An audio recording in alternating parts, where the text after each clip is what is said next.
Windah Basudara, konten kreator asal Indonesia. Brando Franco Windah lahir tanggal 14 Maret tahun 1992, secara profesional dikenal sebagai Windah Basudara, merupakan seorang kreator konten dan penyiar langsung asal Indonesia. Ia dikenal karena melakukan siaran langsung pada permainan video di YouTube. Ia juga dikenal berkat istilah "bocil kematian" yang digunakan untuk menyebut penggemarnya. Kehidupan.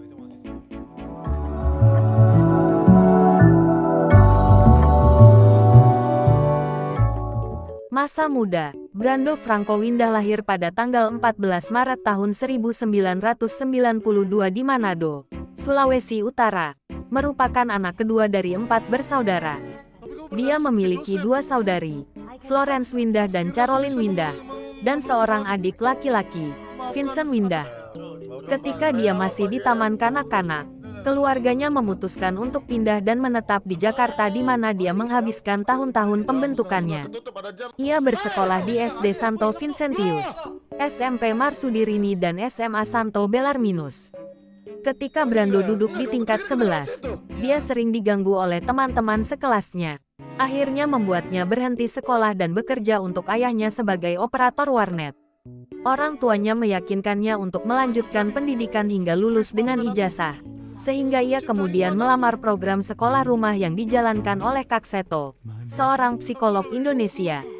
Setelah lulus SMA, Brando melanjutkan ke perguruan tinggi di mana ia belajar hubungan internasional untuk mendapatkan gelar sarjana strata 1 dalam standar akademik Indonesia di The London School of Public Relations (LSPR), tetapi ia harus putus sekolah karena kendala ekonomi.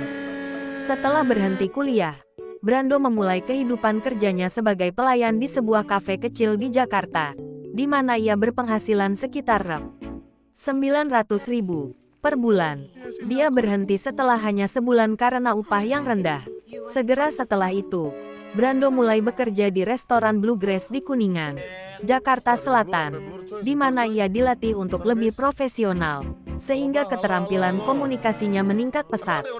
Setelah 3 bulan di Bluegrass, pejabat hotel dari The Westin Jakarta Hotel mengunjungi restoran dan Brando menerima tawaran pekerjaan di Hotel Bintang 5 yang baru akan dibuka di Gamma Tower. Setelah memutuskan untuk menerima tawaran itu, Brando berhenti dari pekerjaannya di restoran. Karena beberapa bulan sebelum The Westin Jakarta buka, dia tidak bisa langsung memulai, sehingga untuk sementara Brando harus mencari pekerjaan di restoran lain. Setelah bekerja di hotel, Brando mendapat gaji sekitar 10 juta rupiah. Setelah kurang lebih 2,5 tahun bekerja di Hotel Bintang 5 tersebut, Brando merasa dirinya dilewatkan untuk promosi dan memutuskan tidak ingin lagi berada di posisi yang sama, sehingga ia mengundurkan diri. Dia bertemu pacarnya Cecilia Agnes saat masih bekerja di hotel. Kehidupan pribadi. Ketika Brando berada di tahun pertamanya di sekolah menengah, ia mengalami penindasan oleh teman-teman sekolahnya. Ini mungkin karena perawakannya yang tinggi dan kurus. Dia tidak memberitahu orang tuanya karena dia merasa malu untuk mengakui bahwa orang lain melihatnya seperti ini. Perundungan berlanjut ke sekolah menengah, itulah sebabnya dia memutuskan untuk berhenti di tingkat 2. Karir. Brando gemar bermain permainan video sejak kecil. Konsol pertama yang dia mainkan adalah Nintendo NES. Sejak awal sekolah dasar, Brando menyukai PlayStation 1, PSX, dan permainan RPG Suikoden 2 miliknya. Ketertarikan Brando pada bermain permainan terus berlanjut hingga dewasa. Meski saat itu ia bekerja sebagai pelayan di sebuah hotel bintang 5. Setelah melihat kesuksesan YouTuber seperti Mia Wow, ia merasa memiliki potensi untuk menjadi YouTuber pemain permainan profesional dan memutuskan untuk mengundurkan diri dari hotel. Untuk memulai karir barunya, ia membeli sebuah laptop Asus ROG seharga 13 juta rupiah. Namun ia masih ragu untuk memulai kanalnya sendiri, sehingga ia berencana untuk mengajak 2 adiknya, Caroline dan Vincent, agar masing-masing bisa memulai kanalnya sendiri di waktu yang sama. Namun, karena mereka masih sekolah, dia tidak punya pilihan selain membangun kanal sendiri. Ia menciptakan kanal Windah Basudara, diambil dari kata Windah yang adalah nama keluarganya, dan Basudara yang berarti bersaudara dalam bahasa Manado. Untuk mengawali karir YouTubernya, Laptop yang Brando bayarkan 13 juta rupiah untuk sebulan sebelumnya rusak, jadi harus dibawa untuk diperbaiki. Sekarang putus asa, dia mencoba kembali bekerja di hotel, tetapi setiap aplikasi ditolak.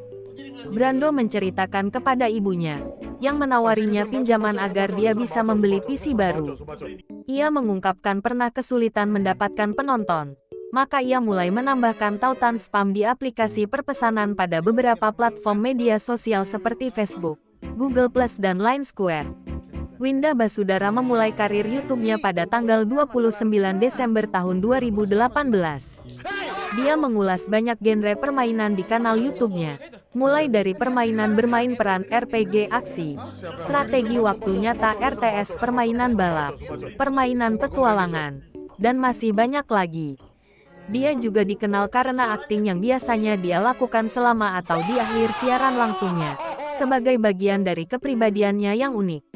Ia mengatakan, pertunjukan tersebut merupakan salah satu bentuk gimmick untuk menghibur dan diharapkan dapat menarik lebih banyak penonton. Dia juga mengatakan bahwa dia menghabiskan jutaan untuk pakaian dan barang lain-lain.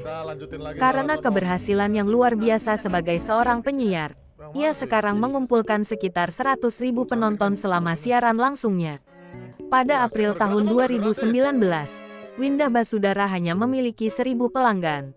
Pada Juni tahun 2019, pelanggannya meningkat menjadi 100.000. Ia pernah berkolaborasi dengan Mia Wauk dalam permainan Secret Neighbor dan juga pernah diundang untuk tampil di atas panggung pada acara YouTube Fanfest 2019. Pada Juni tahun 2020 ia telah mencapai 1 juta pelanggan.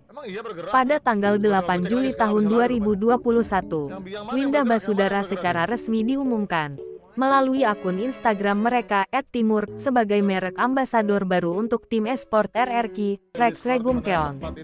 Selain keberhasilan YouTube-nya, Brando juga berkontribusi pada acara penggalangan dana. Salah satu yang paling berkesan adalah siaran langsung 24 jam, di mana ia berhasil mengumpulkan dana sebesar Rp50 juta yang ia sumbangkan untuk membantu penanganan COVID-19. Pada tanggal 11 Oktober tahun 2022 Winda melakukan penggalangan dana untuk Rahmat alias Oki Boy asal Bau-Bau yang belakangan jadi viral di beberapa media sosial. Dana yang terkumpul pada acara tersebut mencapai Rp338 juta. Donasi tersebut dilakukan melalui siaran langsung di YouTube selama kurang lebih 3 jam. Winda mengatakan, selain untuk Rahmat, dana yang terkumpul dari hasil donasi tersebut juga bakal disumbangkan untuk membantu pendidikan anak-anak lain di Indonesia yang membutuhkan. Akan tetapi pada tanggal 15 Desember tahun 2022, Winda tidak melakukan penggalangan donasi untuk membantu korban bencana gempa bumi di Cianjur, Jawa Barat. Melalui kanal akun keduanya, Brando Chill dan RPG, ia menjelaskan bahwa dirinya tidak siap mengemban beban besar akan hal tersebut dan tampak kesal adanya donasi palsu oleh oknum penggemar Winda Basudara yang berlangsung di TikTok untuk mengambil keuntungan mereka saat siaran langsung bersama Rahmat. Apalagi Winda merupakan seorang non-muslim sehingga para korban gempa bumi menolak terima bantuan dari para donatur yang beragama non-muslim. Oleh karena itu, acara donasi untuk para korban gempa di Cianjur diadakan di channel YouTube milik Rizat Imalano, sahabat Winda Basudara. Pada tanggal 15 Juli tahun 2022, kanal YouTube utamanya diduga diretas dan akhirnya dihapus pada tanggal 16 Juli tahun 2022. Kanalnya kembali dalam proses pemulihan pada tanggal 19 Juli tahun 2022. Menjadi duta merek RRQ. Pada tanggal 8 Juni tahun 2021, Rex Regum Keon RRQ mengumumkan di akun Instagramnya @timur bahwa Winda Basudara adalah duta merek mereka. Terima kasih sudah menonton. Jangan lupa untuk like, komen, share dan subscribe.